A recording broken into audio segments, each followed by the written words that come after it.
Andrea mask படம் release ஆச்சு இன்னைக்கு. ஆண்ட்ரியா வந்து பார்த்தீங்கன்னா, ஜாலியா எப்பவுமே பேசுவாங்க. திடீர்னு அந்த மாரி, "என்னங்க மென்ஸ் டே வந்து விஷ் பண்ணுங்கன்னு" கேட்குறப்போ, "திடீர்னு ஆண்கள் தினமா?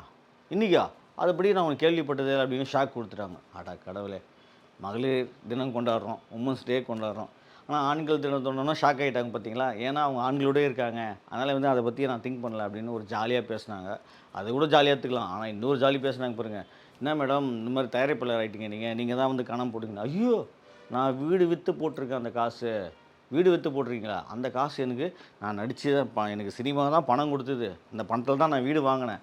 இப்ப அதே பணத்த தூக்கி நான் மாஸ்க் படத்தில போட்டுருக்கேன் அப்படின்னோனே நமக்கே ஒரு பக்குன்னு ஆச்சு. ஏம்மா எதுக்கும்மா வேண்டாத வேல? ஏதோ அழகா நடிச்சீங்க, நல்லா பாடுனீங்க, அந்த ரசிகர்களுக்கு காசு குடுத்தாங்க. அது ஒரு வீடா கட்டி வச்சிருக்கீங்க. அந்த வீட வித்து ஏம்மா இந்த படத்தில போட்டீங்க? அதுவும் கவின நம்பி போட்டீங்களே! அதுதான் நமக்கு ரொம்ப கஷ்டமா இருந்தது. ஆனா வந்து கவின நம்பிலாம் ஏற்கனவே வந்து நம்ப இயக்குனர் நெல்சன் வந்து பிளட்டி பகர்ன்னு ஒரு படம் எடுத்தாரு. அச்சச்சோ! அந்த படம் 10 பைசாக்கு தேறாம போச்சு. நீயும் கவின நம்பி படம் போட்டிருக்கியேம்மா! எனக்கு அதுதான் கொஞ்சம் பக்குன்னு இருந்தது. நீ வீடு வித்து படம் பண்ணலாம் தப்பில்ல. ஆனா யார வச்சு படம் பண்றது கொஞ்சம் யோசித்துருக்கணும்ல. சரி பார்ப்போம். இந்த படம் இன்னைக்கு ரிலீஸ் ஆயிருக்கு. கடவுள்கிட்ட தான் இருக்கு அதுவும். ஓடுமா, ஓடாதான்னு பொறுத்திருந்து பார்ப்போம்.